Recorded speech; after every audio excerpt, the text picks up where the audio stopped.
So we give scholarships to kids from single parent homes. It was an extension of him. How do we celebrate him? So we're going to have a party for him. We're going to raise money, and we're going to help kids in a similar situation to ours growing up go to school.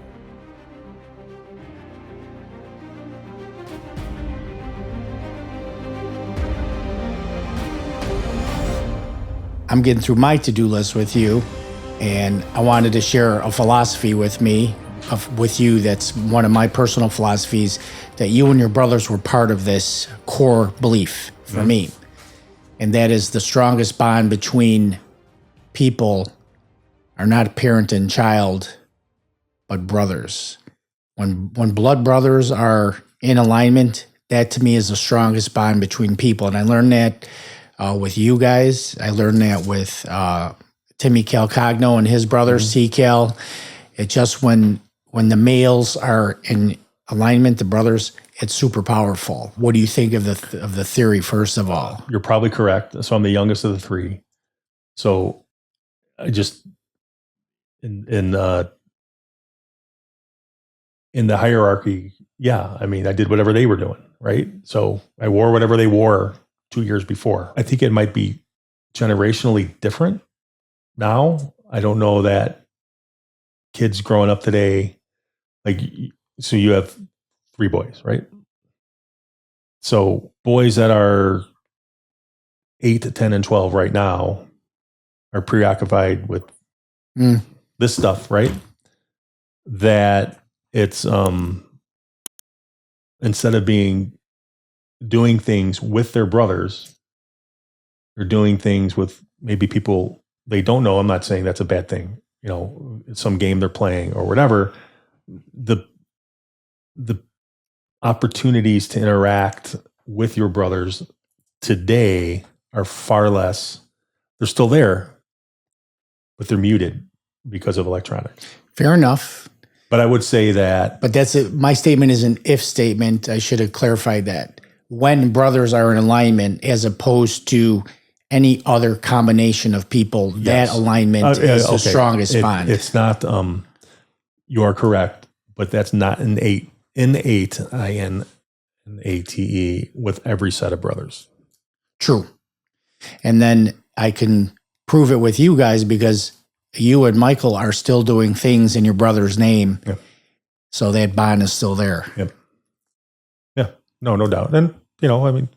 I never knew Clubber that well. He just was such a fun guy. Yeah. And you guys loved him. Yeah. He was interesting. Yeah. No, there's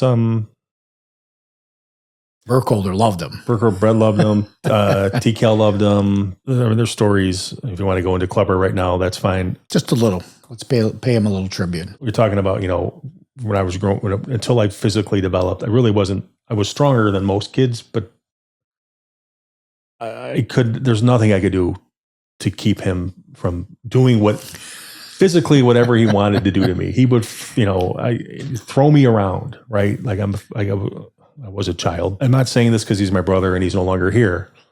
I don't know anybody who was stronger than him. To this day, I'm going to see people and working out, like you said, people lifting or whatever, like Brett. Clubber was probably stronger than Brett. However strong you think Brett is, not think, like by levels, like where he would pick up 250-pound humans and airplane spin them above his head, right? We're at a party, a family party in Michigan, my uncle's house. And a friend of whoever, one of the cousins, gets their car caught on a rock. Engine side caught on a rock up in the air. Fucker walks over there and picks the car up and takes it off the rock and puts it down. The stories are endless. I mean, there was Michael moving into his house in the city, in one of those kind of galley houses, very narrow, high stairs. And they've got this like cup. I don't know how heavy it was. Michael, I am at the bottom with Clever. and Michael's at the top with somebody else. They're trying to pull it, and we're trying to push it up the stairs. And Clever goes, "Get out of the way." We're not moving it. He comes up and he just gets behind it and does his little Flintstone steps and just gets up behind it, and it's up the stairs and it would, like, it was going to go through the wall when it got to the top. And I'm just like, how do you do that? Just like he could have been something like gruesomely amazing. Whatever his niche would, whatever sport he could have been in, he would have been something. Sophomore year in high school, right before at the end of the year for football, they had to run the mile. And he runs it, and it takes him like a day and a half.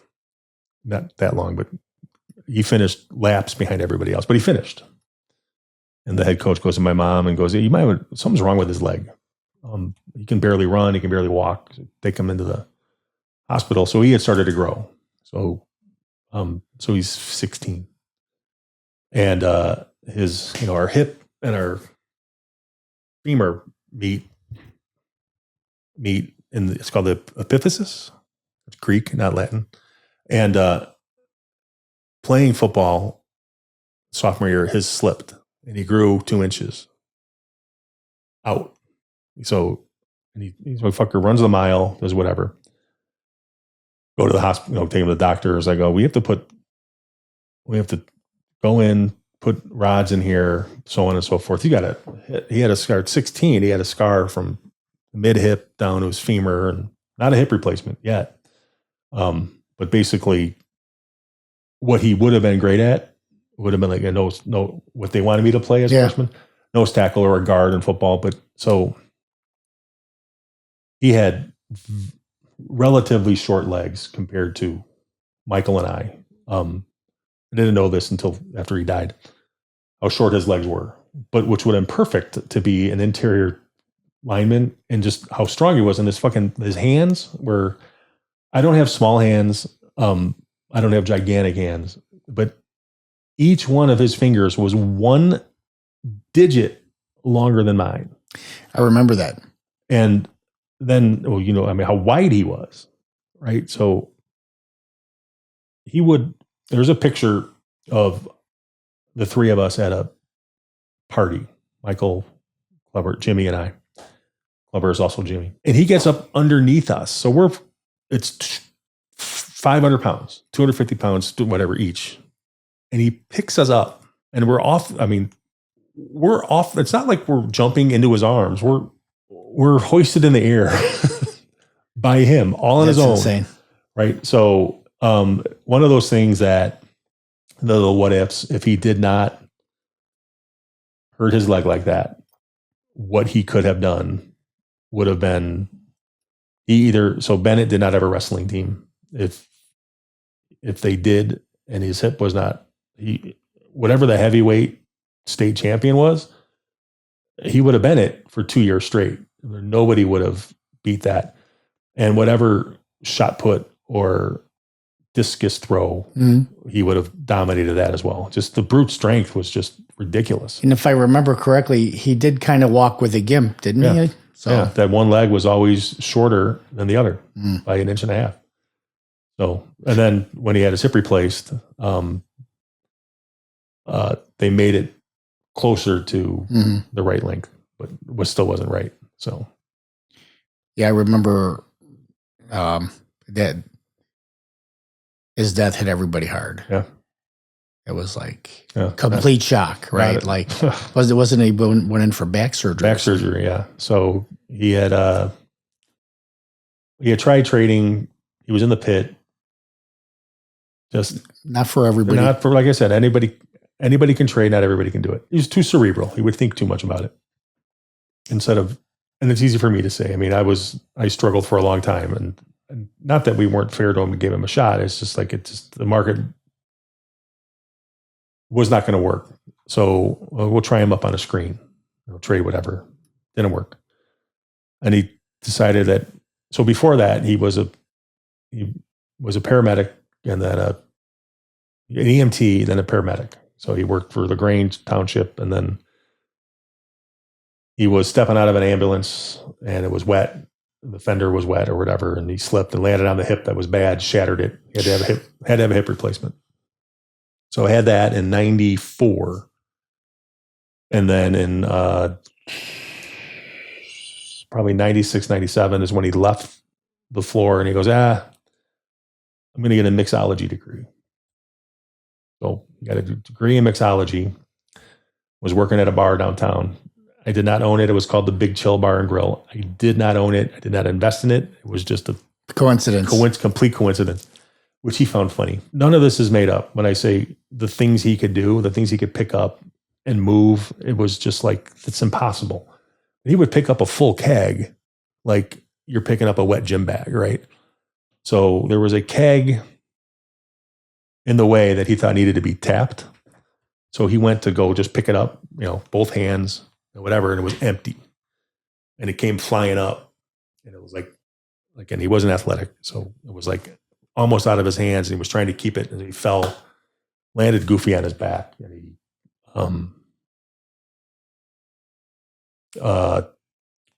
crushed or completely herniated L5 to whatever. So the doctors, so he kept going. Buddy was a chiropractor, was fighting, going through that. And he just, you could tell he was in pain, right? So he always hit it well when he was hurting, but you could tell. I mean, he wasn't sleeping, whatever. And they'd go over and see him. He lived with my mom. And at this point, we had my old Lucas. So I'd go bring Lucas down to my mom's, every other weekend, hang out there. We'd have lunch, whatever, and Clever be there. Lucas has no recollection, right? So Lucas was a little over 2 when Jimmy died. So you just see him. I'm just like, what do you, what's going on? I mean, he goes, it's just, they want to do this, but they say I'm too young. I do so a laminectomy. So basically, they're going to fuse together his L5 to his sacrum, right, to his tailbone.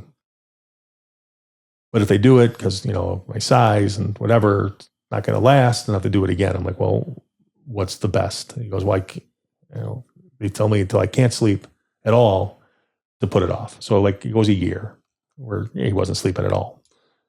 And they decide that they're going to do the surgery. So he's been working with his doctor at Loyola is the chief neurosurgeon, back surgeon at Loyola.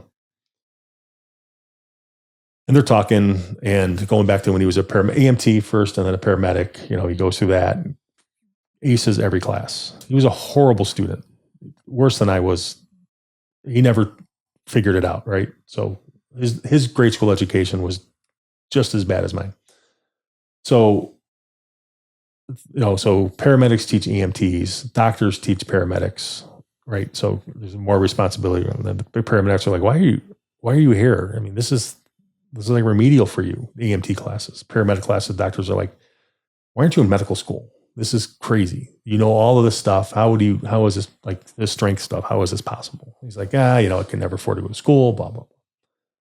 So the surgeon's talking to him about what's going to go on. He goes, yeah, you're going to do this, and then this is going to happen. And I read all about it, and whatever. And it's before the internet, right? So doctors are like, how do you know this? He tells him, well, it's paramedic, whatever. And why don't you go to medical school? Why aren't you doing something in this field? He's like, I can't pay for that.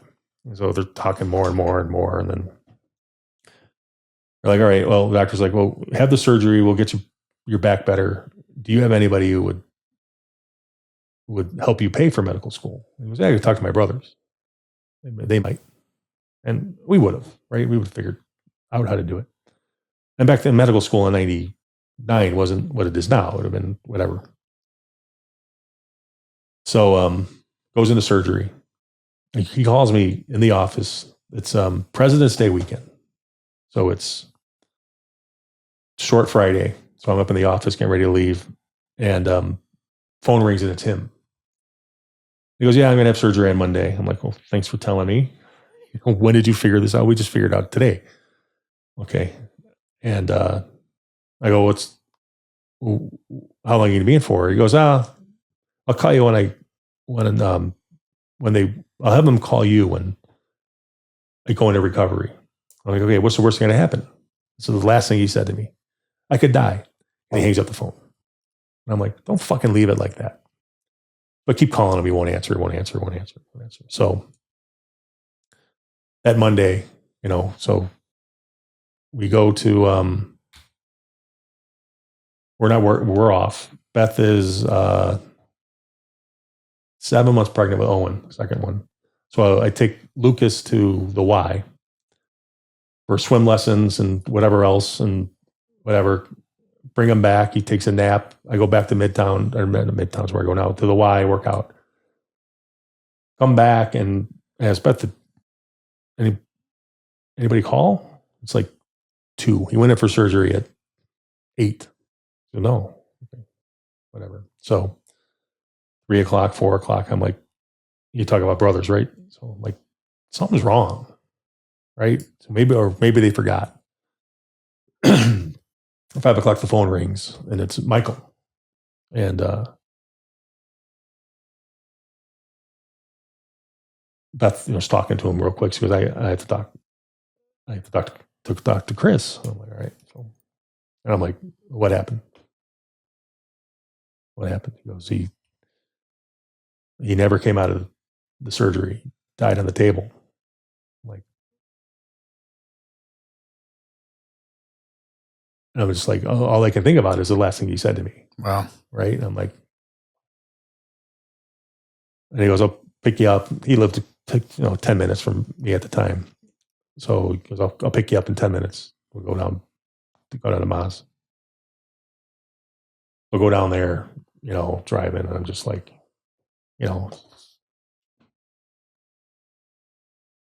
it's like, no, it's, like I said earlier, you experience a lot of people dying or leaving, but old, great grandma was 100, great aunts were in their 80s, right? It's like, it's part of the process. This is the first person that was, a brother or sister, right? A brother, and whatnot. My dad passing meant nothing, right? So this is like, it starts to hit you. I was like, fuck. So get down there. My mom had talked to the surgeon. She goes, what happened? And he goes, surgery went great. We don't know what happened. He had a heart attack on the table when they were bringing him out. I'm still going to figure this out. We will not let anybody go with him to the morgue. So it'll be the people from county are coming to get him, and nobody else is going in this ambulance. No one's going to mess. If anything bad happened, or it's the right word. If there was tamper, right? Try to change something. So he figured something wasn't right. So it's like, we got to deal with what we got to deal with, right? So initially, right? So we've got Jimmy dies. We've got no idea where to bury him. None. No idea. And I'm sitting at my mom's house, and I just go, hey, before Grandpa died in 81, I'm 13. He told me that there's 5 plots at Queen of Heaven, that if anybody needs one, that's why there's 5 plots. There's 5 kids, and my grandma and 7 plots. So there'll be 5 other plots. So I go, I can go there tomorrow and talk to somebody, but I don't even know where Grandpa's buried in the cemetery. I was 13, 14 the last time I was there, and all right. But first, I got to go buy him a suit. Right? He doesn't own a suit. I was like, I'm not going to. Well, first of all, he doesn't want to be. He told me I don't want to be buried. I want to be cremated. So I'm like, all right, fine, okay. I don't want to talk about this because this isn't happening for a long time, right? So whatever. So tell my mom that. He goes, no, he has to be buried. Catholic, he'll be condemned. Like, I don't think that's how that works now. But whatever. So we had to get him a suit. So I go to, or what it was called, the Mannheim Big and Tall And I go, how big is he? The suit. I just told me to buy a suit. And tell him for what?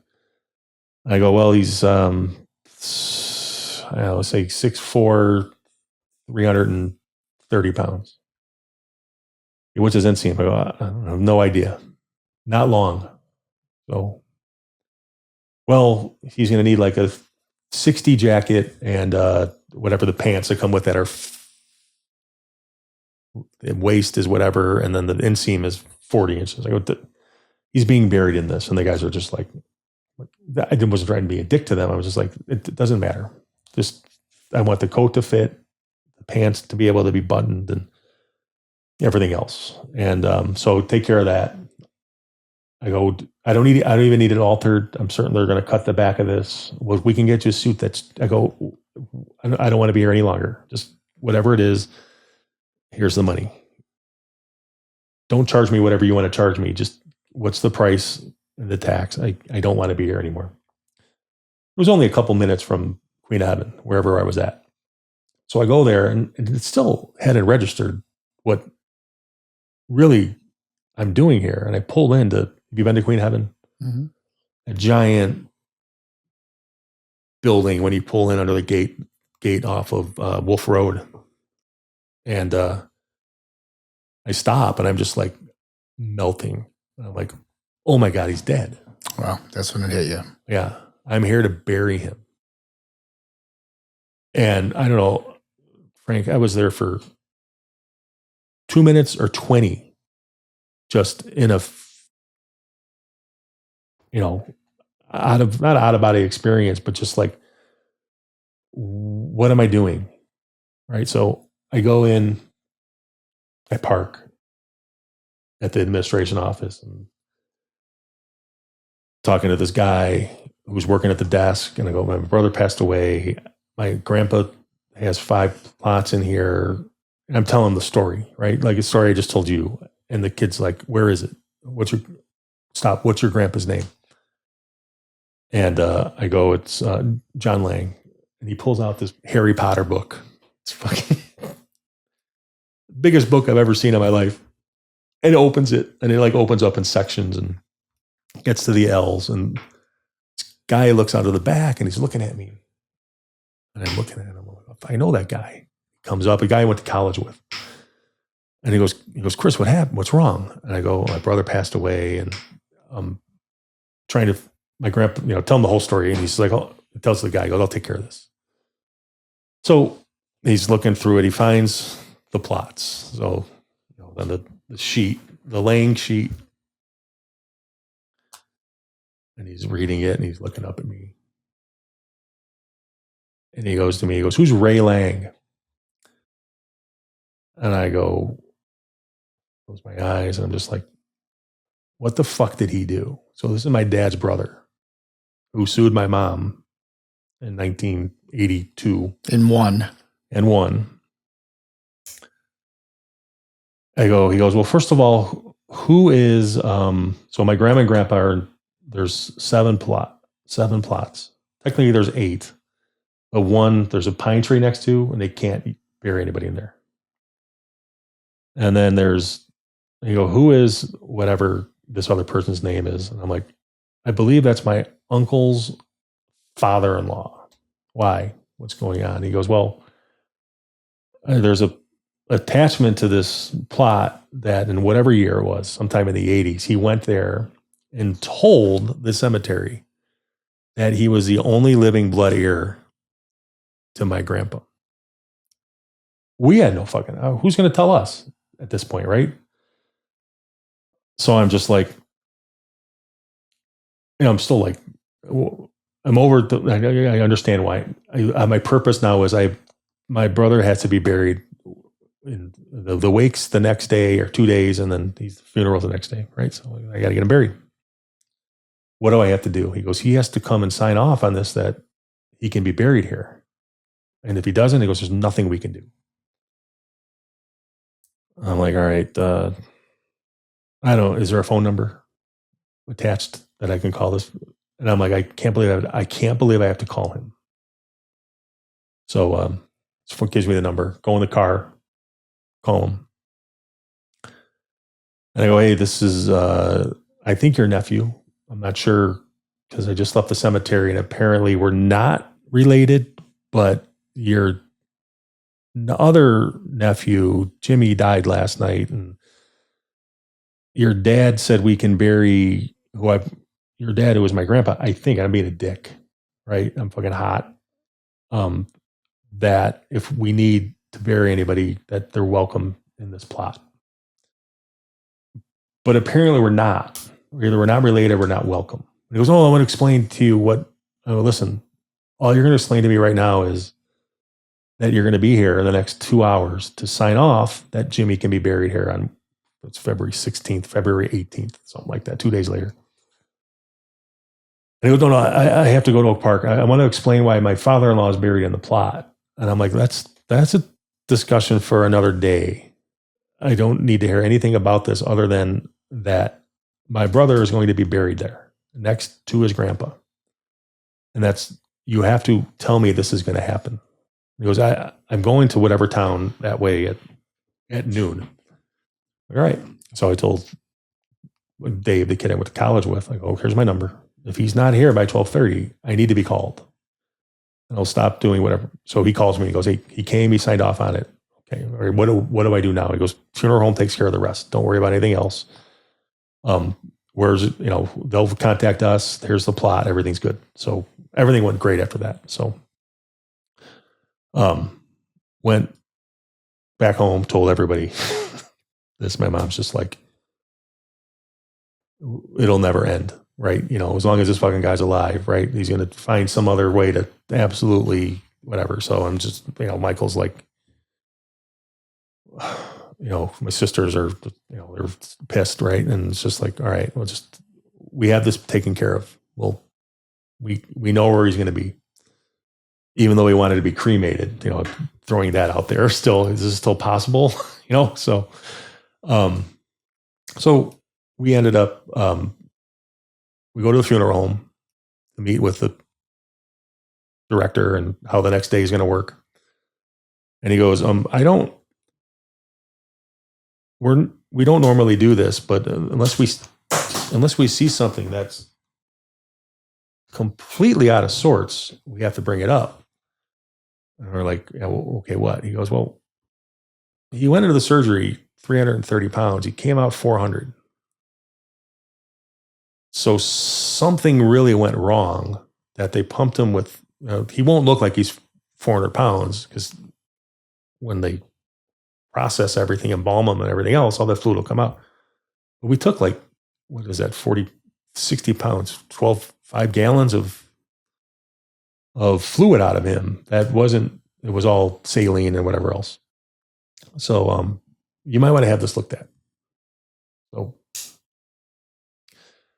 all right. So we'll keep that under advisement. Please remind us. We got a lot going on. So wake was the next day. I don't know how many people were there. It was like you said, nobody disliked him. At some point, you may have disliked him, but that was fleeting. It was just like, yeah, all right, he's a good guy. We're gonna hang out with him, and if anything goes wrong, we're gonna be all right.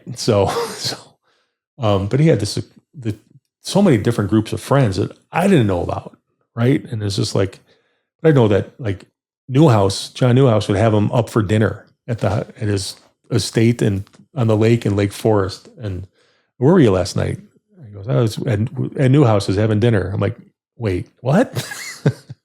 And then whatever. And, just people calling up, from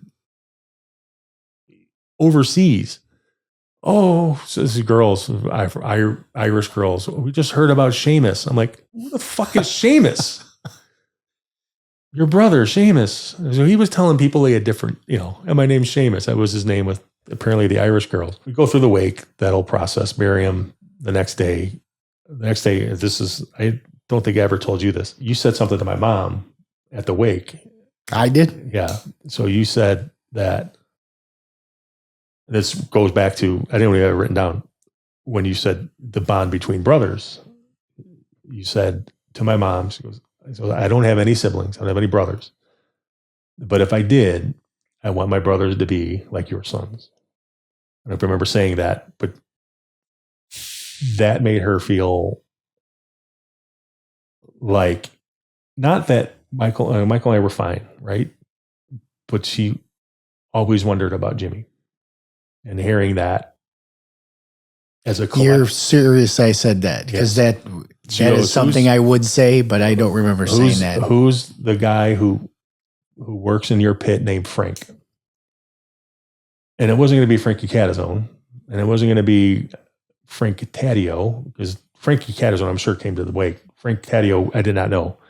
And I go, the only other Frank I know is that would be something I would say. my guy Frank. So I never brought that up, but that's cool. Yeah. So it made her feel like, not that he never had purpose, that at 32, dying, living at your mom's house still was his. I told her, go, no, look at the people who came, look at the phone calls, he lived more than any of us were living. Yeah. When you think about it. So it made her feel better too. But it was that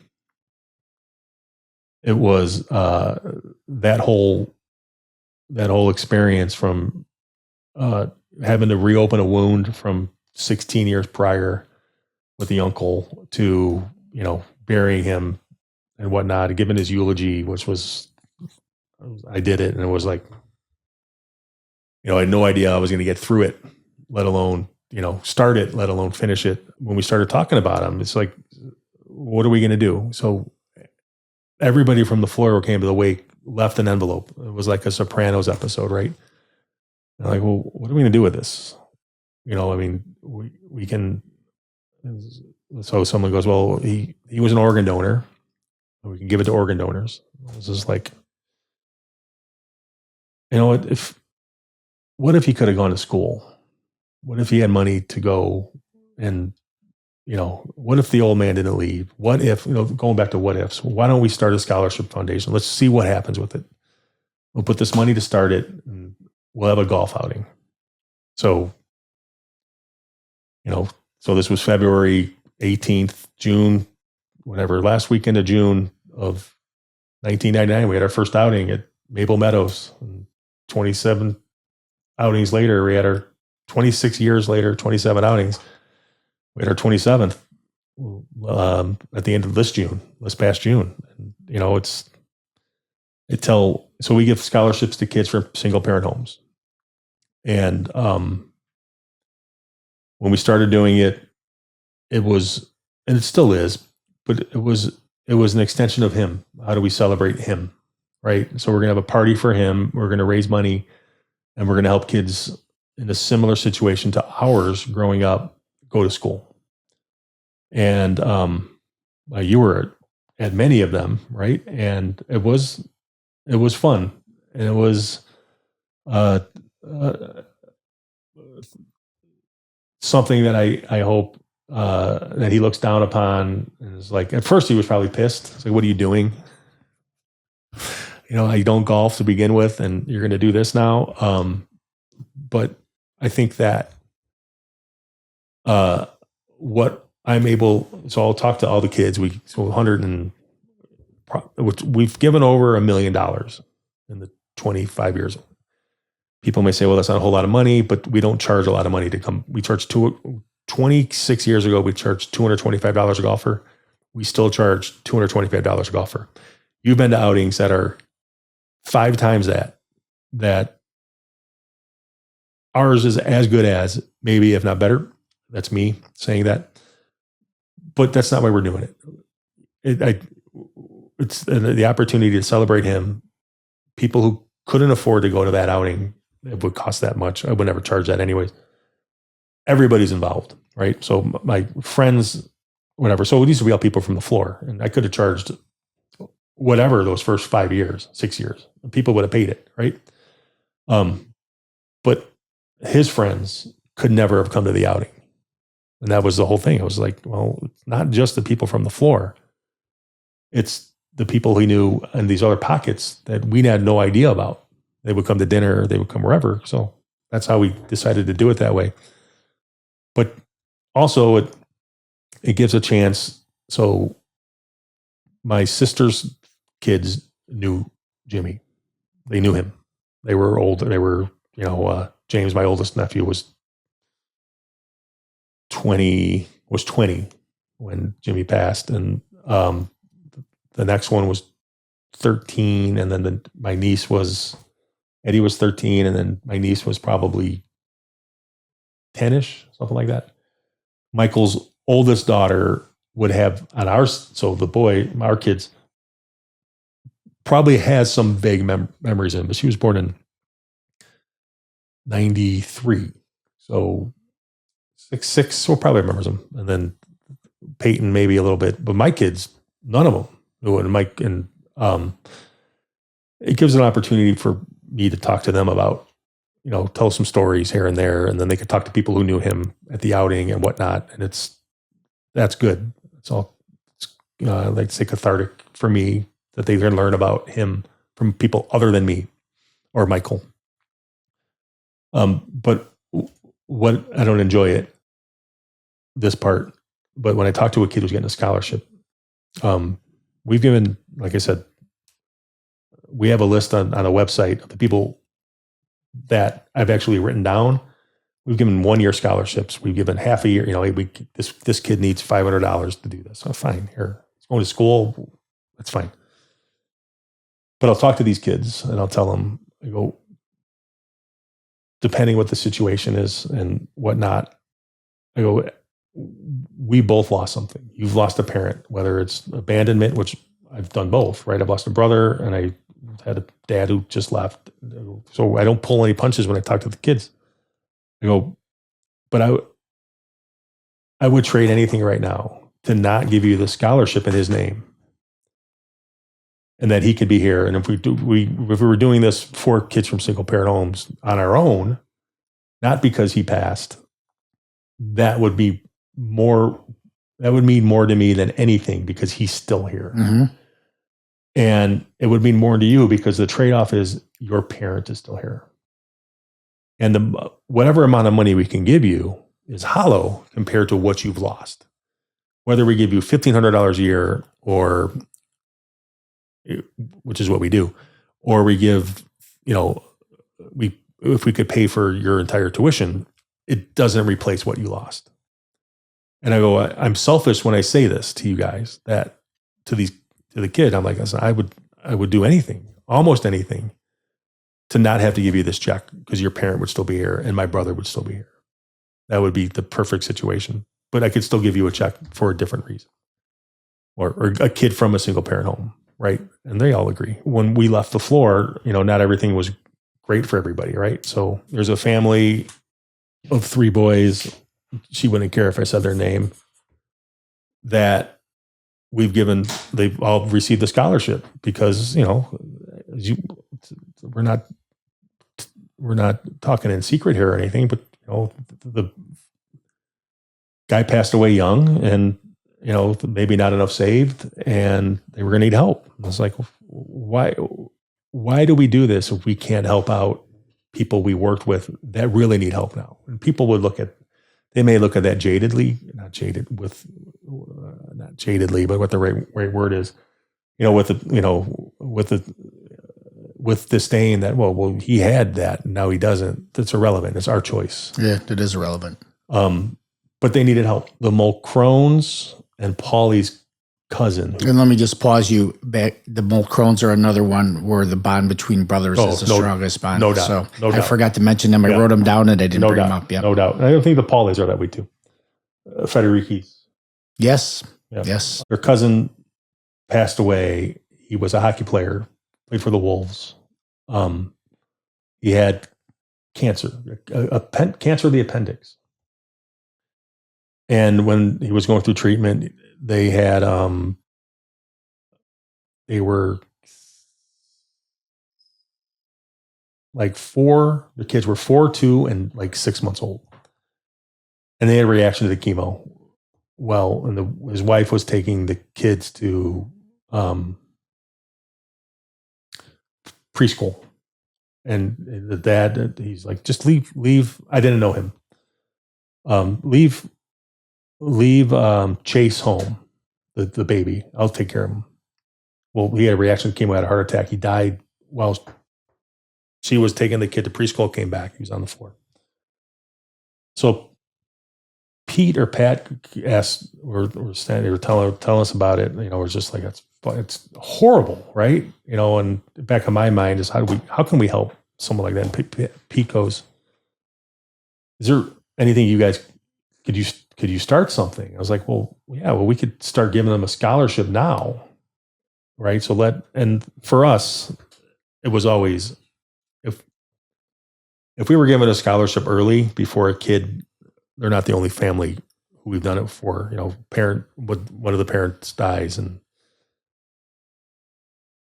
they have other needs, which we understand. Our mom, right? So how am I paying rent? How am I paying for food? We would give them a scholarship, you know, for kids that are 4, 2, and 6 months old. Listen, if you need this to put food on the table, put food on the table. When they go to college, we're going to fund this until they go to college. And when they go to college, they'll get a scholarship as well from us. So if for the next couple of years, we can help you out with either this pays your mortgage or your rent or new clothes or whatever, we don't care, right? I mean, our charter, our mission with whoever, it says, yeah, we're raising money for kids from single parent homes, which we are. What they use it for at that point, I don't care. You know, so we've had, you know, some really some families that come through that are just like, you know, family of 4, family whatever, and we get a kid who come in, you know, they would be submitted to us by somebody, and we'd look at, okay, yeah, sure. I mean, at first, you know, we went through 2 high schools, Bennett and Glenbard South, where Jimmy went, and we just asked the guidance counselors, pick 2 kids, pick a kid from each school, and then, because if you send us 10, we want to give, we're going to be not playing Sophie's Choice here. I don't know the kids. Never, just pick 2. 2 are going to go to school and need the money. I don't want, you know, some kid who's from a single parent home, but his dad, you know, is an exec with Motorola. I want somebody that really needs the money. And it was been great. So all these kids, 180, whatever the number is, we've had 1 kid not finish school. Wow. And that's not a testament to us. I mean, we're going to give the money to whoever. But the people who were picking the kids picked kids that had drive and that really appreciated what they were getting and what it was going to be, what it meant to them to finish on time. And I would tell the kids too, I go, when I would talk to them going into their freshman year, I go, listen, your goal is you have to finish in 4 years. You're going to accumulate debt that we see in the news every day now, right? Whatever station you're going to watch, to talk about student loan debt. You want to finish with the least amount of debt possible. And the only way to do that is to finish in 4 years or less and find as much money that you can get in scholarship as you possibly can. And very few kids went 5 years too. I mean, so when we tell them, we'll give you the scholarship for 5 years. If it takes you 5 years. Some kids went 6, we gave them the 6th year. So it's like, guys, what are you doing? You should be done. I'm not questioning what, you know, your ability to study or whatnot is, but, you know, this is a lot of money. Not that we're giving you, but a lot of money you're going to owe. So there was, I look back upon, you know, when people could ask, what really, you look back when your last days, you look back, what's going to make you the most proud? And I'm like, well, one, certainly my children would be foremost, right? I mean, regardless of whatever they do, as long as I live and breathe, I will support everything they're doing. And the second thing I think would be what we took from the worst thing that could have happened to us after everything that happened before that was when we, if when we talk about breaking the wheel, right? Or breaking circuit breaker or whatever, for the 5 of us, if we're all the circuit breaker or a spoke on a wheel, you physically lost the strongest one that you wouldn't think you would have lost then. And it was just one of those things that's like, how do you, I would look back upon that and building off of that and how we did what we did. I didn't actually, so I told you, I did mention that the surgeon was like, the surgeon said he would sponsor him into medical school. And that it didn't matter that he didn't have his undergrad or whatever. He explained to him that there's people who come out of the military as field techs or whatever, medics. Yeah. That they don't have that either, but they go to medical school and you're equal to, if not beyond, where these people are. I will do this. Probably have to take a couple classes before this, but then we'll figure out the school you're going to go to and whatever. So that's how we ended up with, was twofold, how we came up with kids from single parent homes. One was, it's how we grew up. And two, it's where he was going. Right. And we had no idea. And that was you think back about some of the things that were the hardest hit. When you go to clean up his room, box stuff up or whatever, you see all the applications. It's just like, that's really hard to do that. So I wanted to share some sentiments with you that I just spoke with a friend who called me and said she had a serious loss in her life and that all of our conversations about death and grieving really helped her, because I've been with Dorothy passing, like been through a firestorm of stuff. So if you live your life right, okay, when you die, like the people who are important to you, like Clubber was important to you, a little piece of you dies with him. You don't ever get that piece back. He's gone. But what happens is there's an exchange. So a little piece of you dies, but then the clarity of what he was to you comes back in you. It's like a net gain. Mm-hmm. Like, this is what my brother meant to me. Mm-hmm. And he leaves you in a better place. And then if he really lived his life right, the bond between all the people that were in his life tightens, right? Your relationships with your siblings tightens. All these other people come into your life that maybe you would have never met, like at the service. And then look at what happened with all the floor people at the Clubber outing. Mm. You guys single-handedly are keeping all those people together by having this event. And I've been to a bunch of them, and you see guys you haven't seen in years that wouldn't even have seen each other if it weren't for Clubber. You see what I'm saying? Oh, yeah. So that is part of his legacy. Yeah, for sure. It's like birds coming back to the nest, for whether it's the Clubber or whatever. And so obviously we have 25 years ago, we'd have 300 people golfing, and it would be 250 people from the floor and then 50 people ancillary. Now it's the inverse. We'll have 170 people golfing, and it's 12 people from the floor and 158 people from other parts of life, people we've met, people that found out about him later, understand what we're doing. There's a friend of ours, he owns a software company, and they're doing well. They helped us out during COVID when I was like, I don't know if we can have an outing. And he goes, well, I want to try to, can I bring more people? And would you mind? I'm like, no, it'd be great. I want to get this to 25 years. And I'm not going to get there if I have to end this in 2020, right? So it would have been 21 years, 22 years. So it was great. So, he came with like 30 people, clients and whatever. So it got us to a number, and it was great. Like, and then the next year I told him, hey, listen, if you want to make like a little Chicago event for yourself, tell me how many people you want to come out. It's the least I can do for you helping us out. So it got pretty, so they come with 50, 60 people now, which is great. I mean, it gives exposure to whatever it is, but every time he brings new clients, he goes, you got to tell them the story. Right. So about Clubber, right? So I'm able to tell the story to different people every year that would have no idea who he is. None. They just know they're coming to a golf outing, and they hear the story and they're just like, yeah, that's awesome. How many years you been doing this? I'm like, yeah, this is 20. This is 26.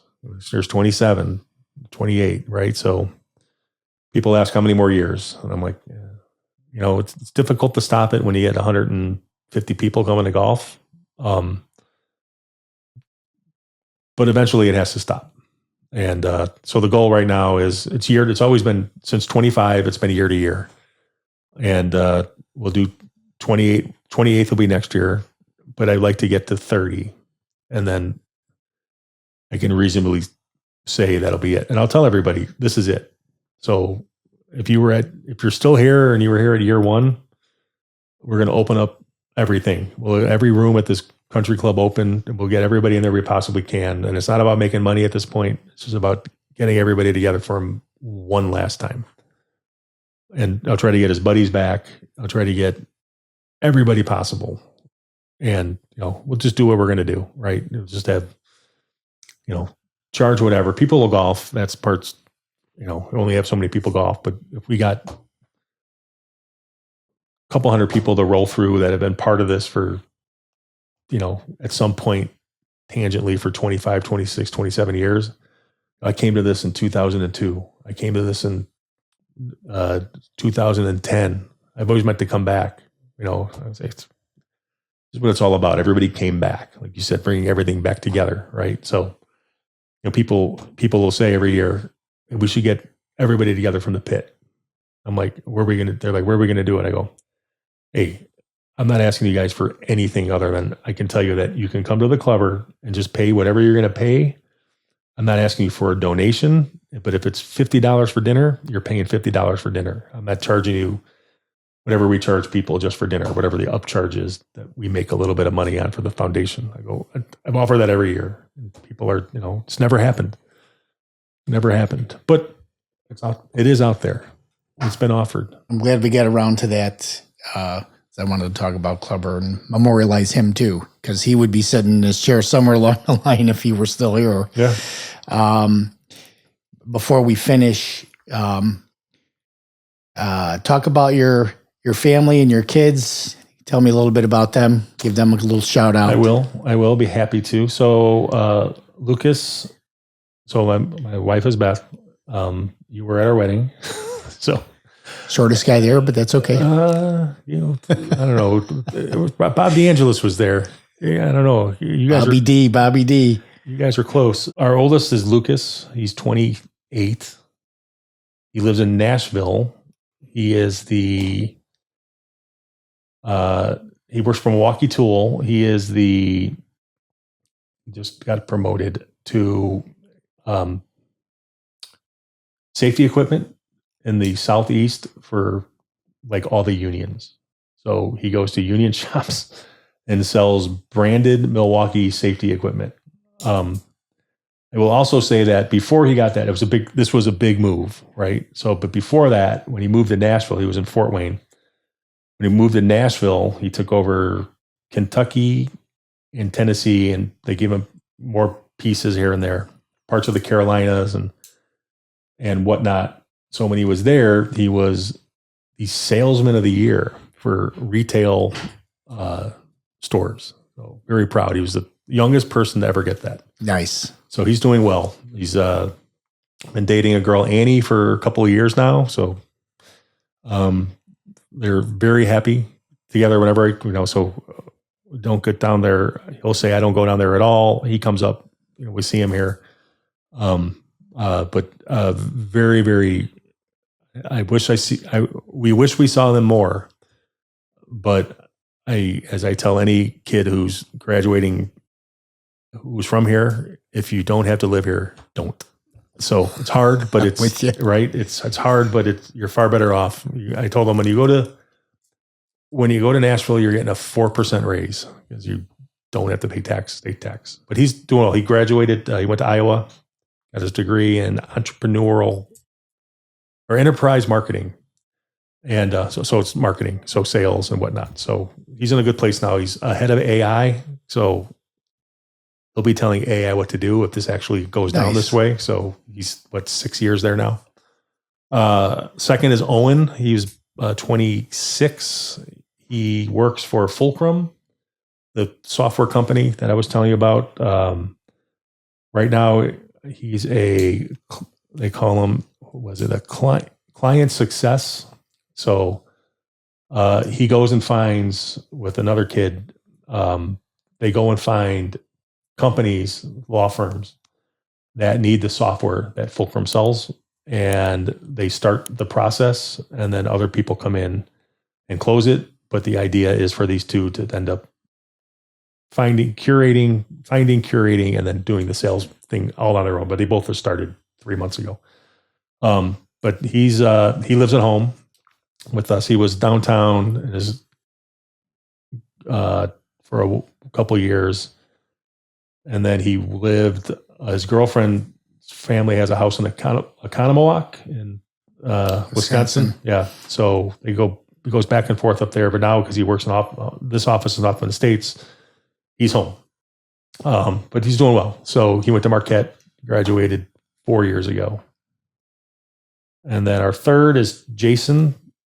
He's 24 and went to Michigan State, got his degree in supply chain and logistics coming out of COVID. So he was hired immediately. He works for CJ Logistics in Des Plaines. They're a Korean trimodal. So they do air, sea, and rail. Trucking is obviously part of that as well. So he's done very well with them.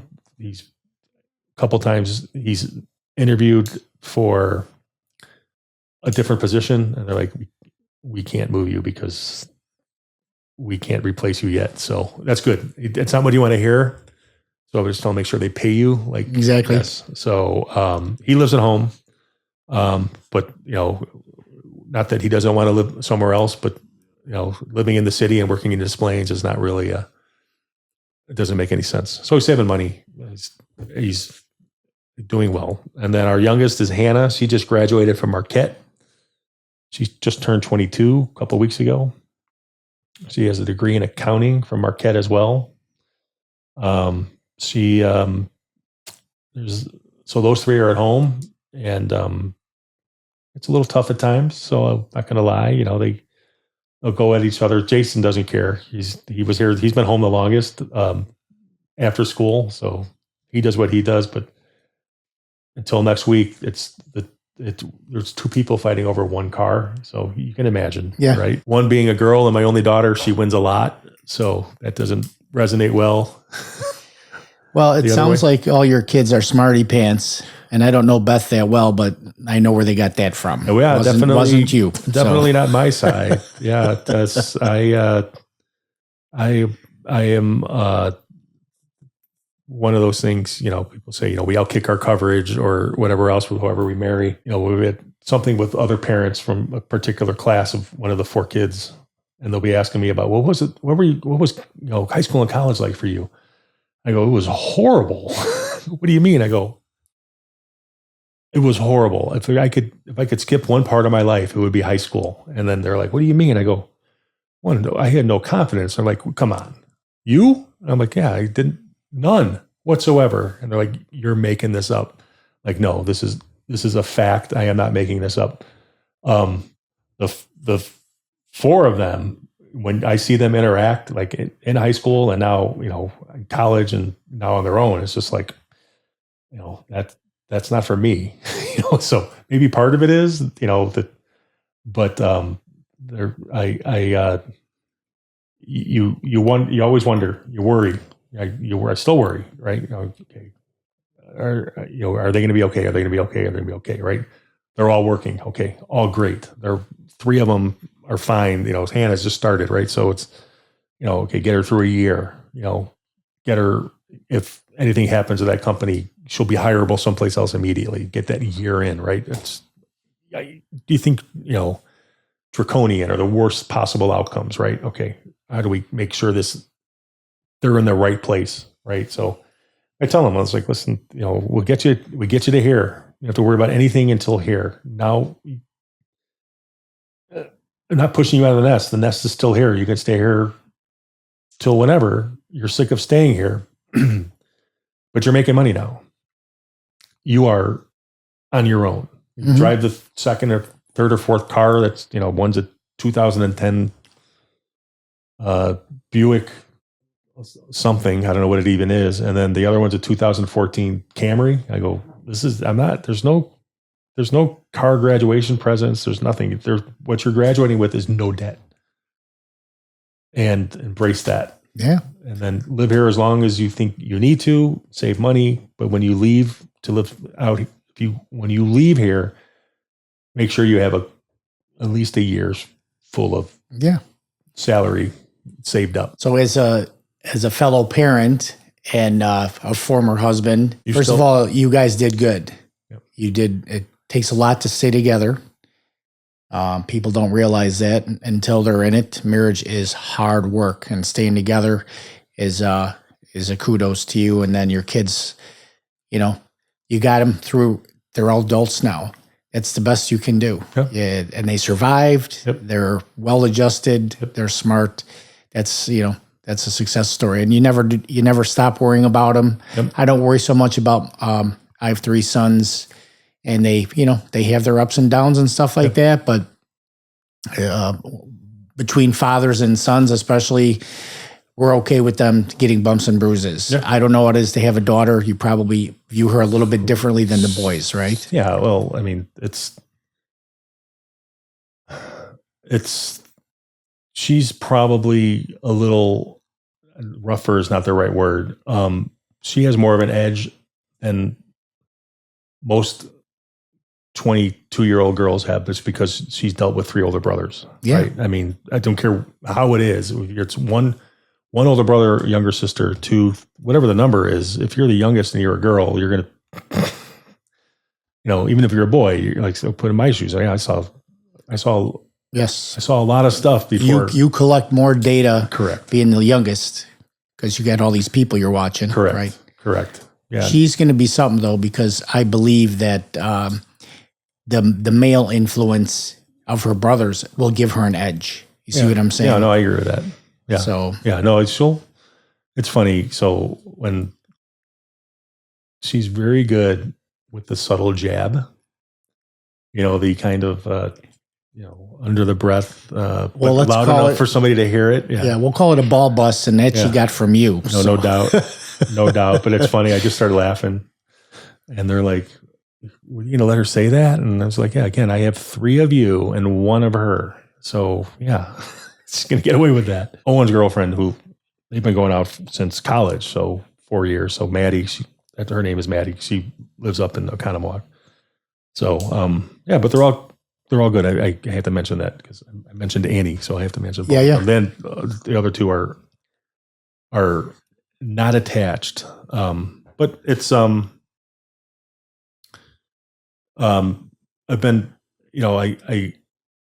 we all know people who don't have kids, and whatever the reason is, some by choice, some they can't have kids or whatever, and then people, we have conversations about this, and I'm like, if I didn't have kids, I don't know how I would define my past of what I was doing at a particular time, because I can correlate to how old Lucas is. All right, did this happen before Lucas was born? Yes.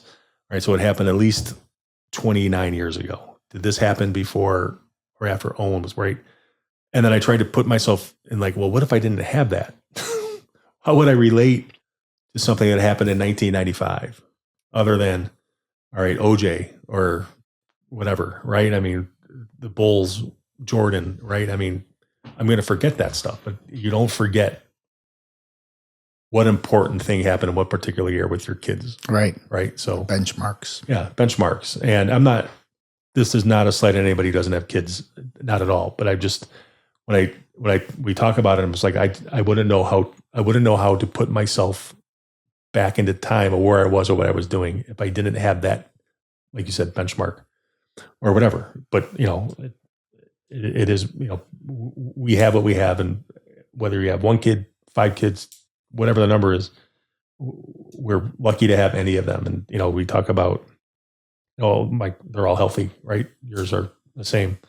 And then you see something, you see what Paul and Nancy have done with Gigi's Playhouse. And, they took something 22 years ago, 23 years ago, and it built into what it is with Gigi's Playhouse. And it's just like, that is amazing, right? That they took something that most people would, when we were growing up, it was a stigma, right? It's like, no, this is, we won't talk about her, or so on and so forth. And she ran with it, and if she should be canonized. She should be a saint. It's not about, you should have them on. I've thrown the invitation out. So I think it would be great. I love Paul when he tells the story, not to sidetrack, about when Gigi was born.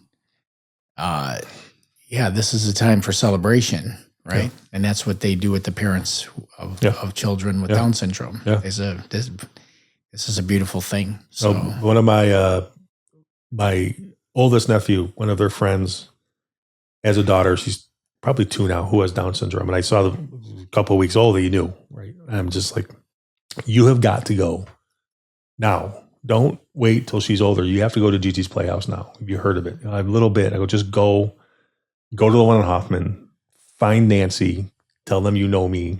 I sent you. Not that you're going to get, maybe you'll get an extra cookie or a free cup of coffee. They're going to be just as happy to see anybody who comes in. But as long as I've known them and worked with them on what they're doing, that's something that I can say, I finally found somebody I can help personally. Well, I never really knew the mom and dad or the baby. I don't know the baby at all.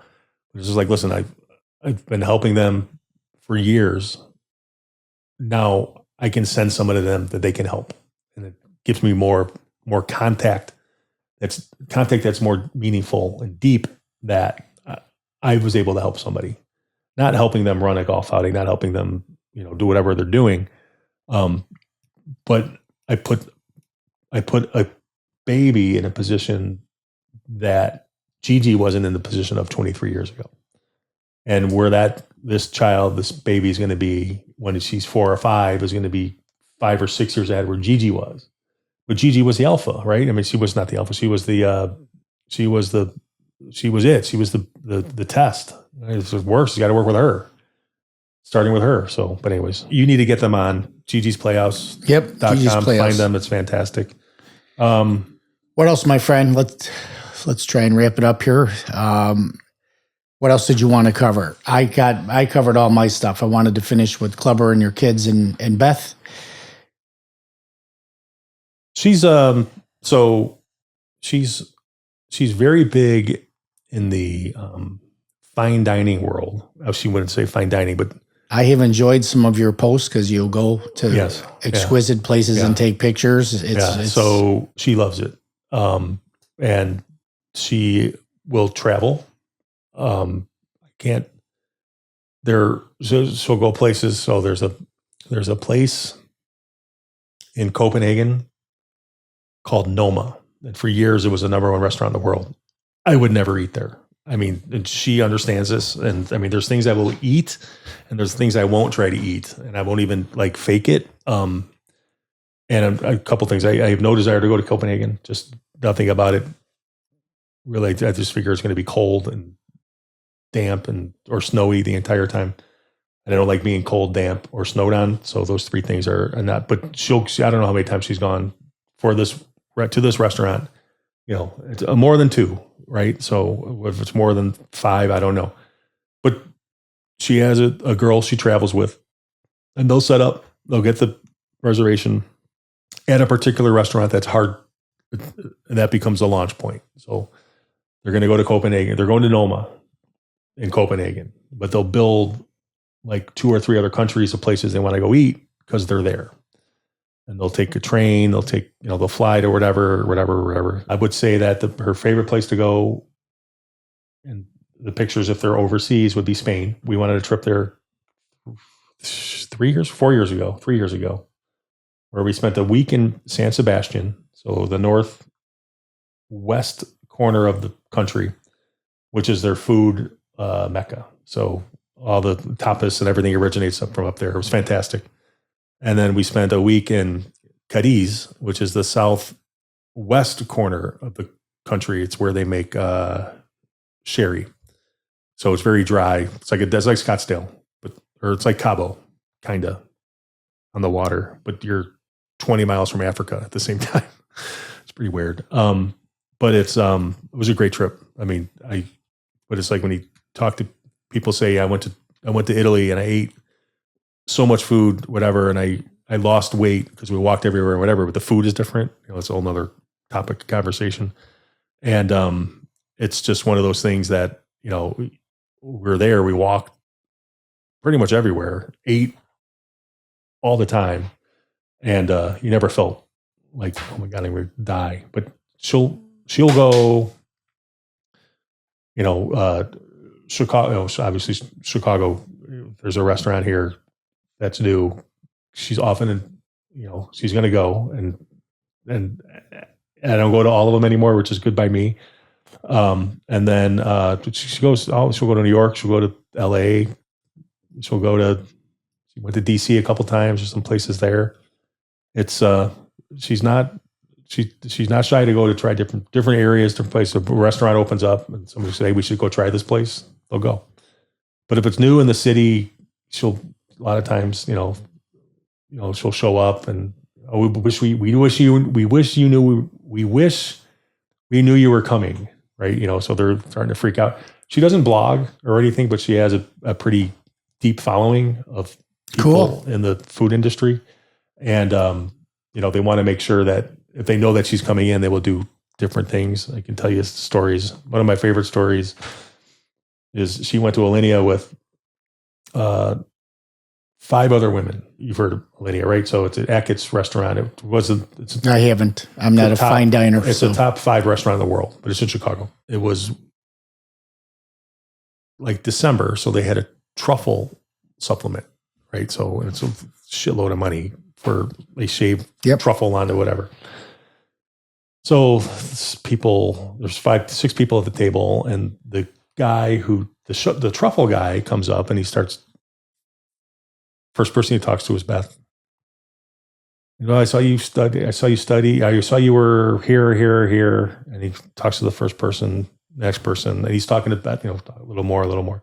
And he shaves 5 little razor blades of truffle. The next person comes back to Beth and he goes, so tell me about your trip to, and he's just, if you can see this shaving.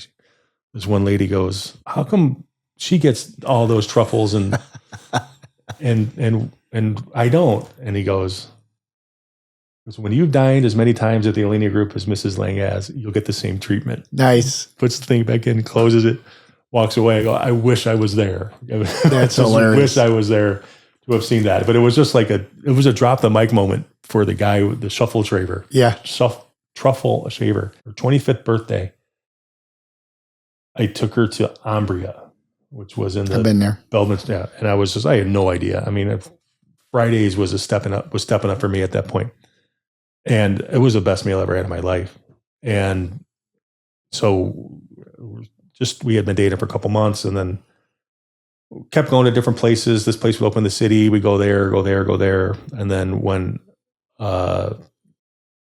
20 some years ago, Alinea was a little restaurant in Evanston. We started going there. And then they opened Alinea. And that's when she really started, all right, we're done having kids, right? So she just dove head first into trying these different restaurants. And it was great. So when I was on the floor, on Fridays, she would take the 1:30 train in from Palatine, get off the train, come to the office. We'd go to a movie at 3:15 somewhere in the city. We'd have dinner at 5:30. We'd be home at 7:30, 7:30, 8 on a Friday night. But it was like we had a 6 or 7 hour date, if you will. We had someone watching the kids, and they were in bed or on their way to bed when we got home. It was fantastic. The things you look back upon that I would miss from the floor.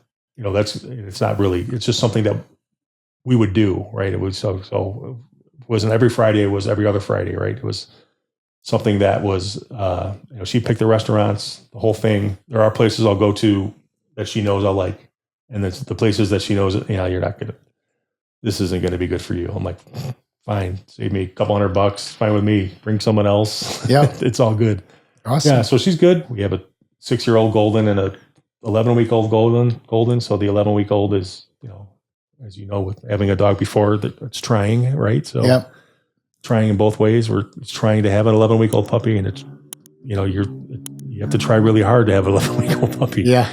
That's for sure. So she's getting better every day. So it's pretty cool. So, and the puppy is our 6-year-old's niece. So the same, we think it's a niece. It's something like that. We look at the papers and can't really sure, but they are related. So, but they get along well. We just had our 31st,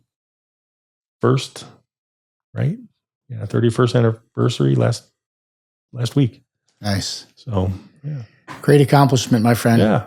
And as a fellow human being, I would say I'm proud of you. But I saw you come on the trading floor, and I saw you as green as can be. Yeah. And I watched your failures and victories, and you're one of the few people that I would say you had integrity all the way through. There was a Joe Wagner, Wags was his badge. He filled in the backs. He was from Naperville, and we're the same age. And everybody he knew growing up that went to Bennett would know me, right? So he pulls me aside one day and he goes, I got to tell you this. I was talking to some kids I went to grade school with that he went to high school with, and I said, do you know Chris Lang? They're like, yeah. Why? How do you know him? Like, they had no idea. Whatever. So this is early 2000s. This is 20 years ago. And they're like, he goes like, he's like one of the, in his part of the pit, he's one of the bigger traders around. They're like, no, he's not. No, he's not. Come on. And they're like, he's like, yeah, it's true. So this other kid walks up whose dad traded in the currencies, and he came over in our pit. He was trying to trade, and it just wasn't going to work. I mean, it's one of those things, right? It's just like, this isn't going to work. He's trying to trade one lots in the our Eurodollar pit. You're going to, I can give you $25 an hour. You're going to make $200 a day. Just, that's how you're going to make money if you're going to try to trade one lots in the Eurodollar pit. And I knew him from school, not that well, so I wasn't going to do that. But this guy walks up the conversation, and he's like, what are you talking about? And he's like, well, Chili. He's like, oh yeah. So it's just like, so he goes, I go, so what happened? So what do they say? He goes, well, he said that there's no way that the person that you're explaining to them is me. And I'm just like, oh, it's kind of, I don't know how to, and I told him, I'm like, it's just, we all develop at different stages, right? Went to my 20-year reunion. I'll tell you, went to my 20-year reunion. I'm talking to this kid who's he's a cardiac surgeon, right? Whatever you would call that, right? So he's talking to me about this and that. And then I was like, well, if you're going to do that, you may want to wait, because I think looks like they're going to probably start they're going to lower rates coming up here. And whatever. He goes, how would you know this? And I'm like, well, this and this. And I was explaining all this stuff to him. And he's looking at me. And he's like, what do you do? And I told him. And he's like, the last conversation I thought I would have today at this reunion is with you about the future of interest rates. Right? So I'm like, oh, he's like, what happened? I go, it's just, we mature at different stages, right? So, one last story about that. We had a 5-year reunion. Like I said, when I graduated, I didn't look like anything like I did when I started. I resembled, but physically I was half a foot taller and whatever. So like, they measured for the gowns and the caps in September. None of it fit, right? The cap wouldn't fit on my head. And, so I go to the 5-year reunion and I walk in, and, so I know a couple of people, and they have your senior picture on a sticker.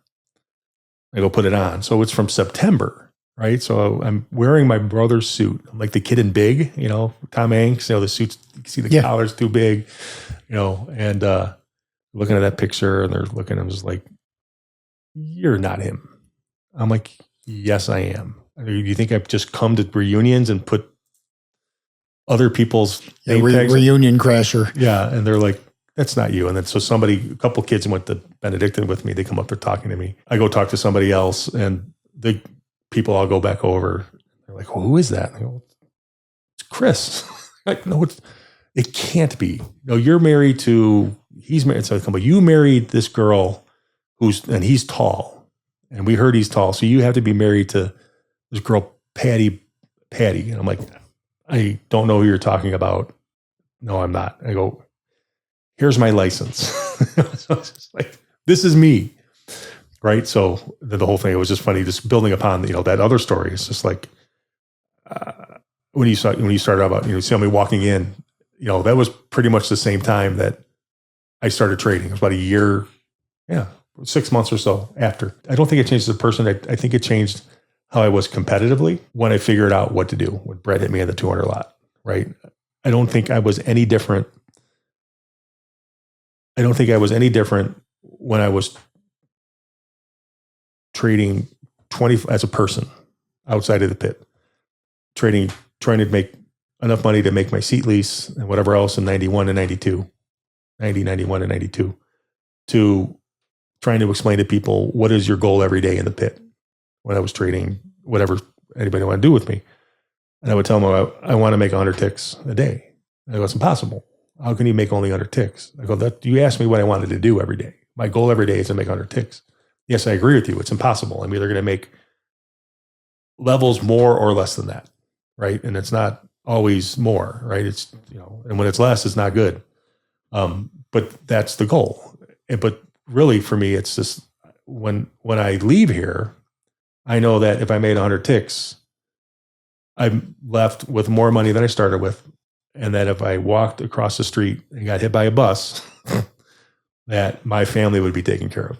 No matter what anybody else thinks about me in this pit is irrelevant to what I'm supposed to do and take care of four kids at home, and my wife who's not working to have 4 kids. And they're just like, but again, how do you put that number on that? I go, again, it's not the number. It's just that I'm not down. And then, you just build from that. People have a hard time, for me, trying to explain to who I was and what I was and what I was. You saw me coming in. I was a shell of that coming out of high school, right? So yeah, I was like, you call me the baby giraffe, right? Not offended. But coming out of high school, I was not even, I was like, I didn't even know what would be. I was a piece of paper blown in the wind, right? I had no direction. At least at that point, I had a path where I was going. And then, but the people that I knew before that knew me as a little bag that was blown in the wind. Well, what's he going to do? But I think when you started down there, I grew up in the city, so I have a certain read on people. I didn't think you were going to make it. Oh, I go, this guy's not going to make it. You were not confident. No. So you really developed that, and it was joyful to see that in the pit. Yeah, I wrote that down here. And I don't know if you would have evolved in confidence and self-assuredness any better at anything else. Yeah, I think you wound exactly where you should have been. At that point, I was going to ask you a question. I was going to, so lead this as question. So if you were to ask me what my biggest flaw is, looking back on things, right? It's irrelevant. But then I would say, the next thing I would say, I would ask you, when was the last time you saw me on the floor lacking any confidence? And it would probably have been right before Brett hit me in a 200 lot. Yeah, at the beginning. Yeah, no question, right? So it's, you're completely right. But if you think about it, how anybody makes it down there is, Define makes it. It's 5% maybe that make it. I can't tell you. Yes, we were used to the people who were always around us, the people who never left. So in front of you, Al Grzanovich and Jocko and Mike Fasano, and you go down the line, Haggerty and Joe Dex and Tommy, and get to Norm, Brett Carl behind, and T. Kel later, right? But how many people actually stood there that didn't make it? They were there for a month or 2 months. You don't even remember. Right. right? I can tell you there were 20 people who stood to the left of me before Scotty got there. And then there were 10, 15 people who stood to the left of Scotty who didn't make it. It's true. You don't remember those people. You don't remember them. They're not there long enough. And then there are people who were there a long time, and for whatever reason, they put something, got backwards or whatever, and they're gone, right? And then, so do they make it? Right? I mean, it's kind of, and then making it is all relative, right? You're right. So, thank you. You took the words out of my mouth, because you can make it being a risk taker and a gifted trader, which you had to develop, or you could make it, meaning I made a living down there and not done anything great except network with the right people, cheated in a certain way, dual traded if you were on the top step. That's the thing that's heartbreaking for me, is a lot of those guys made fortunes dual trading, which doesn't require any skill. No. Let's say in 2004, I said, you know what? I don't want to trade anymore, but I think I could fill orders. I think I could go to the other side and fill the order. And if I had an error, I could trade out of it. Right. But it's more difficult for that to happen the other way. If you had left from filling to come into fill, I mean, so you weren't leaving making them 800,000, $1 million, whatever other guys up by you were making filling orders to come into the pit, right? Your numbers were not that. And if they were for certain years, great, right? But so we talk about whoever that were huge order fillers, but they would be trading other months at the same time. And I'm like, what are you doing? I don't think you understand that this is a spread market. And just because they're buying this doesn't mean they're buying what you're buying up there. They're probably selling that, or they're selling that. And I would watch it happen. And I'm just like, it's a car wreck, right? So it's just I'm like, that's going to come home to roost, that someone behind me's got to, hey, you got to get out of these. I saw two people blow out filling orders from the top step and shooting hundreds into the front month or back months while they were making 40 grand in a day filling orders. It's like, what are you doing? And these people come from nothing. Mm-hmm. You're making $40,000 in one day filling orders, and you're losing $250,000 trading.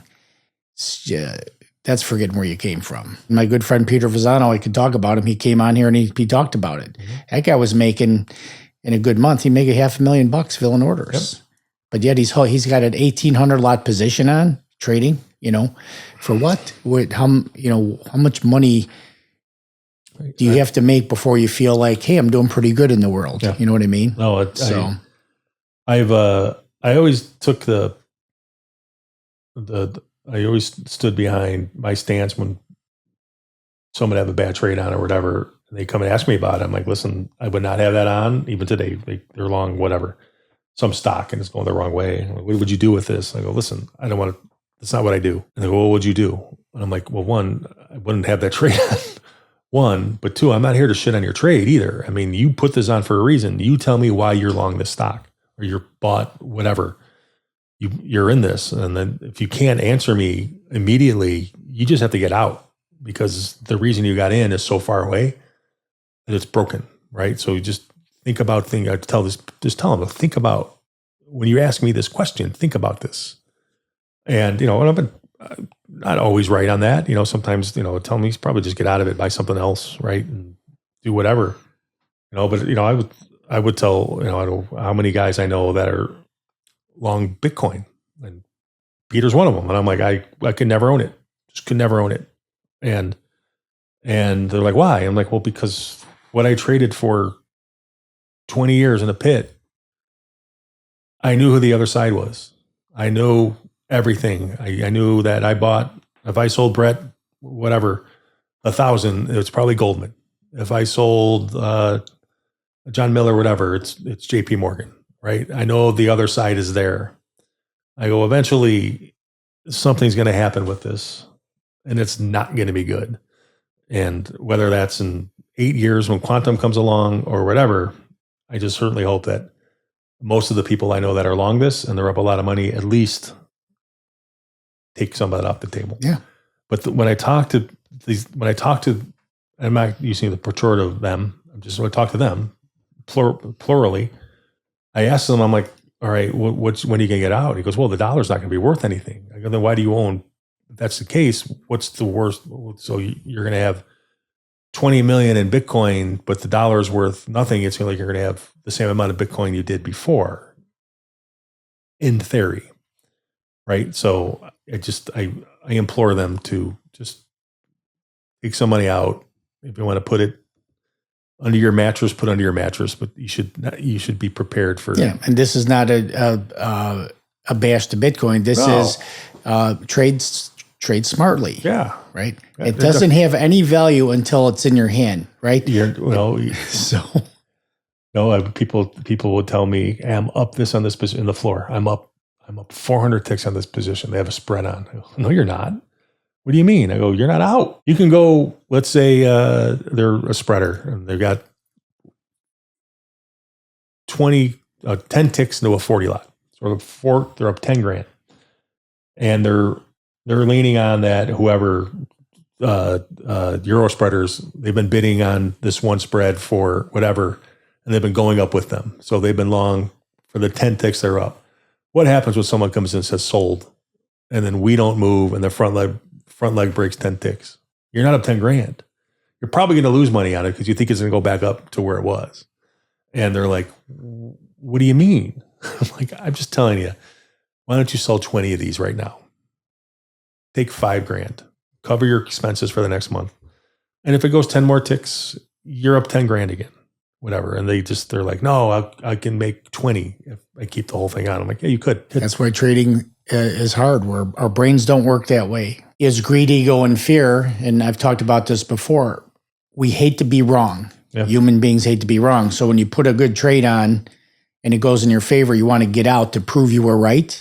But when it goes south, you hold on to it too long because you don't want to be wrong. So you'll either add to the position or you wait too long. So we ride the losers too long, right? And we get out of the winners too soon. That's why it's hard to be a good trader. Yeah, no, it's just like, so finishing my last couple pages of notes here. And so one thing we touched on before, I wrote down, I said, the hardest lesson of the floor compared to real life is you can't trust anybody. You just can't. On the floor, I did the trade with you. 99.9% of the time, it clears. If there's an out trade, we still do the trade. I don't have an open position. Deal with that other stuff. When we talk about, people who I help on the floor won't make an effort to reach out. So you brought that up before. It's one of those things, you wonder, what you left with. Like, I'm certain that there's the people who I've helped, Michael helped, any of us helped, that kind of, maybe they're, they know that we've helped them. They didn't pay back whatever it was. If it was through a trade, if it was through cash, whatever it was, that they don't want that brought up in a conversation. And I would tell whoever those people are, is like, no, that's not it. I mean, there was more to the relationship than anything that was financial. And it wasn't life shattering. It wasn't financially altering anything I was doing. It was like literally not, I want to say $500 pocket change that somebody needed help with, but that's what it was. But people to not want to talk to avoid conversation, if that's the reason why, that's the stuff that bothers me. We talk about what would bother you, right? One of my competitors had a relationship with Neil Pagano for a long time, and I heard him say he wasn't talking to me. He's like, yeah, I took a loan from Neil, but F him, I'm not paying him back because he has plenty of money. And I thought to myself, that has nothing to do with anything. Yeah, there's a thing called honor. And I have some dear friends that have loaned out a lot of money to guys who made a lot of money down there and then lost it all and then made no effort to pay it back. Mm-hmm. That's dishonorable. No, so I completely agree. It's sad to see because the same people who would tell you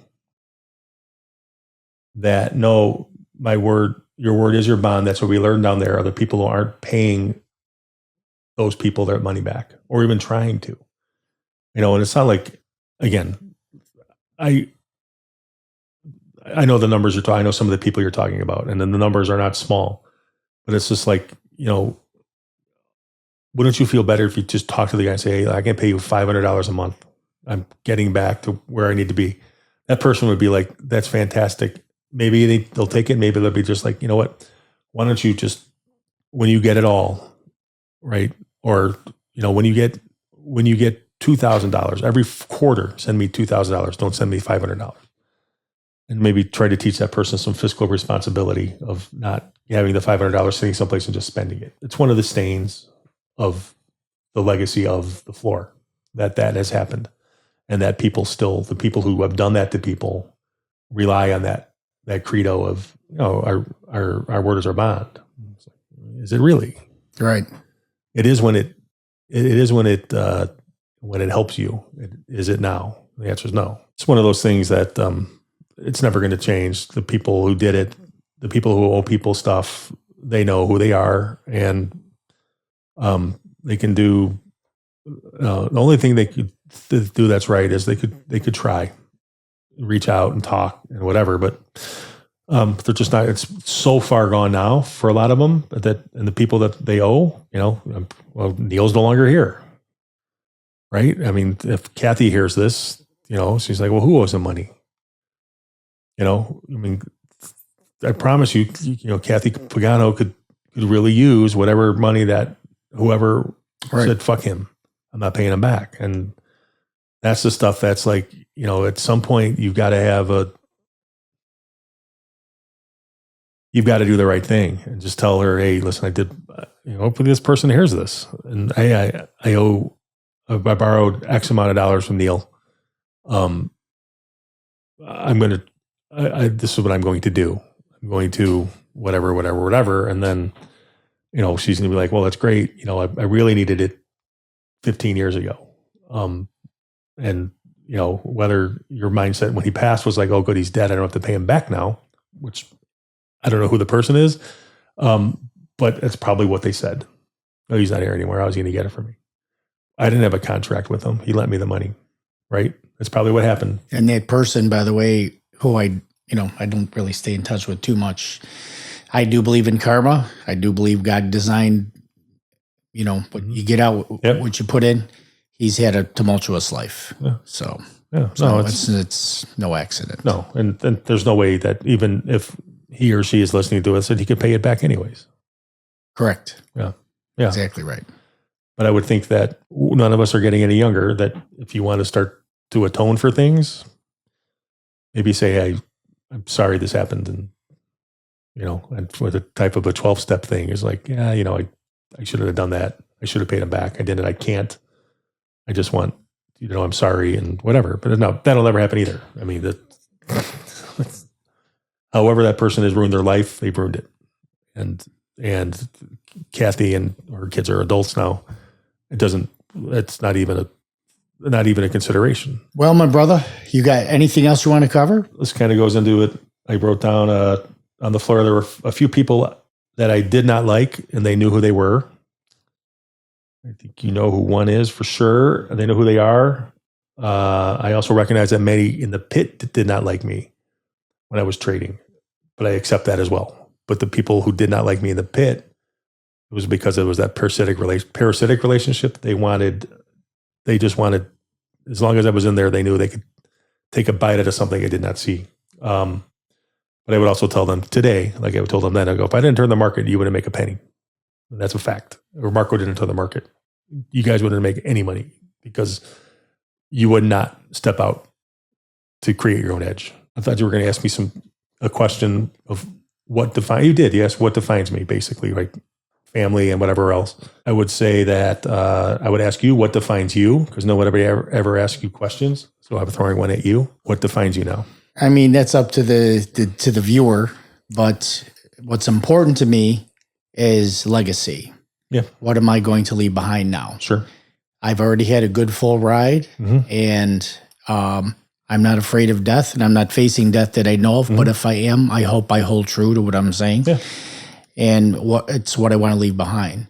And it's an extensive list of things, but I guess to boil it down in simplest form is to bring as much light into the world as I can before I go, in this podcast to me, you telling your story and leaving a legacy piece behind for everybody else. And, we brought a lot of people into it, right? We talked about your brothers and your sisters and your kids and your wife. You're promoting their legacy too. And I think that's awesome. So that's my course. That's what I don't know if it defines me, but it's what I want to be. I thought you would ask me what my biggest regret was. You did not.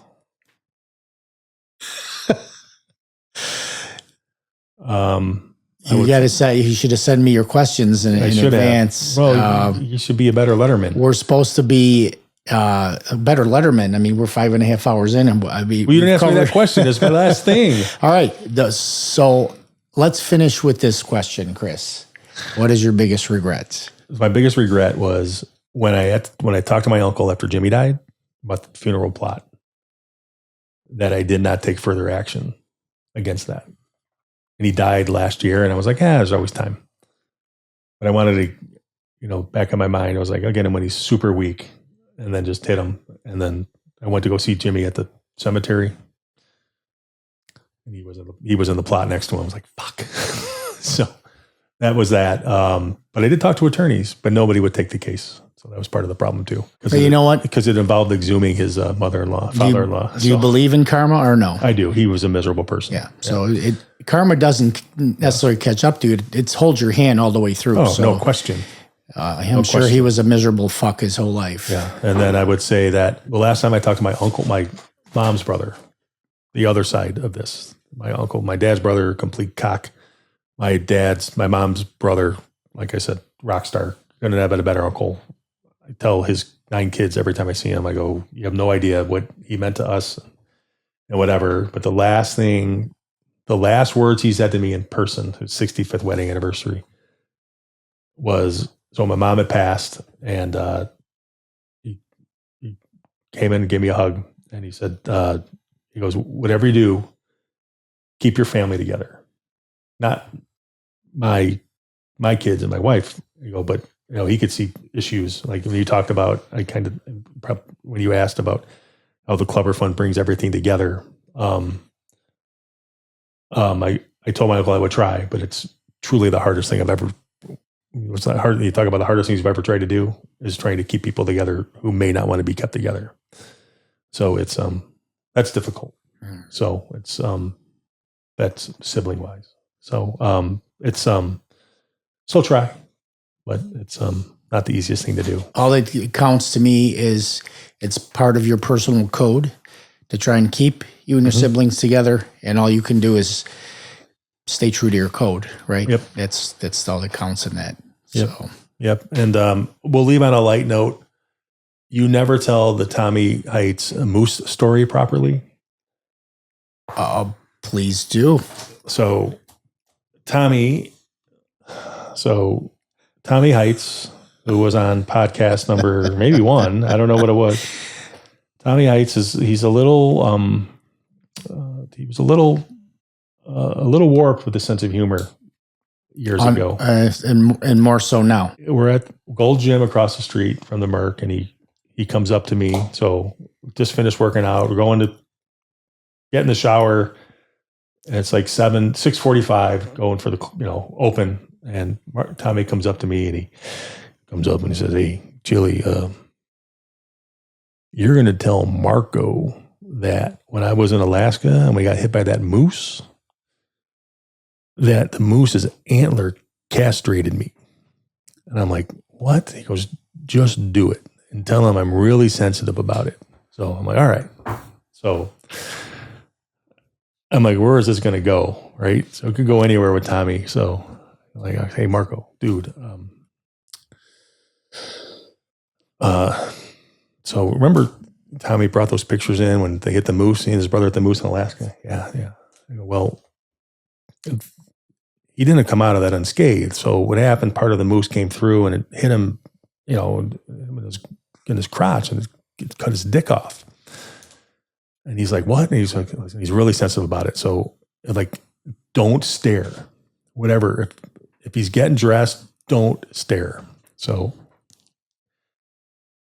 I don't know. I still don't know where this is going. So, the locker room was small, right? So Marco's gets out of the shower and he's talking to Tommy. Tommy's got a towel around and he's doing the Captain Morgan. He's got a leg up on a stool, right? And he's got his hand on the towel to the right of him, talking to Marco. Marco looks away and he drops the towel and he does the Buffalo Bill where he tucks it in. Yep. And Marco looks up, like, and it's literally like, so Tommy's 6'10". Marco's sitting down, putting like socks on. He looks up and there's nothing there. And Marco's face is just like, eyes bulging out, doesn't know what to do, starts stammering. And Tommy starts screaming at him about, what are you looking at? What are you don't know what it's like. You don't. And I am on the floor, the nasty, I had to go take another shower, laughing, crying out loud. It's one of those things you had to be there to see. But anybody who knows Tommy knows exactly how this went down. And it was truly the funniest thing that ever happened to me. That's the best got of all time. Or floor adjacent. So and then I'll leave you with that. And then I'm going to have the last word here. Your PhD in ball busting. Most of us were. Okay. Mm-hmm. And you have to get a real thick skin to work on the floor because everybody's coming at you. Right. So I already was a pro with thick skin and I was already a pro ball buster. Callous. Then you come along and then, we become friends and, you're doing your thing and we're building a relationship and we're working out at the gym in the morning, every morning together. And there's an older man who wears the tightest tights with his package hanging out, just a human cartoon character, rocking his whole body to do curls. And one day you referred to the guy as Frank's dad. And you MFer, you got under my thick skin. I go, you just totally torpedoed me. And it was so funny to everybody. I just had to go along with it. I'm like, you're an asshole. Thanks, Joe, for that. But I will also say that I did not know at that particular time yet that your dad had left you. I would not have said that. Oh, that didn't even have registered. No, but that would have. But it would have been Frank's uncle. It would have been Frank's little brother, Frank's older brother. It would have been something like that. That's one of the best tags of all time. What you did there. I did have limits. That was genius. Yes. No, we heard you talk about the names on the floor, endless man hands, and whatever else that would come out about Frank's people. Dad. Frank's dad was one of your best pieces fantastic. Of work there. Yeah. Just imagine a guy. He still had his wrestling singlet from like high school that was probably tight then. This didn't fit properly anymore, and the worst form I've ever seen out of exercise equipment. Yeah, that was fun stuff. So much fun. Fun stuff. Well, my friend, I got something. I have a gift. Yes. Now, I don't, like I said, I didn't drink for a long time, but I do drink rum. And I know you drink bourbon. So I brought you this. All right. Let's see. This would be my favorite sipping rum. And I do like sipping rums. Yes. So you will XO? like that. XO. It's 20 years. It's a blend. It's 20 years. One, Thank you, sir. Particular thing. And then you have at least one granddaughter, right? I only have one, yes. Okay, so you can give this to her. This is the Fulcrum Goat. This is who I help them out. This is the company my son works for. So for what they do, they consider themselves the GOAT, the greatest of all time. And they give those to everybody. And apparently, if you look at that online, it has value. Okay. And it has a secondary market. I love that. I'm going to give that to my granddaughter, Ella. Yes. This is what I have for you. This is one of my favorite bourbons. Fantastic. And that's, you don't usually see that on the shelf. No, you do not. And I'm going to give you a copy of my book and personalize it to you. Thank you. There's my book. Second one on the way, guys. And what an honor and a pleasure, brother. Oh, thank you. It took a long time to get you on here. Well, it's, the time is, we always think we have more time.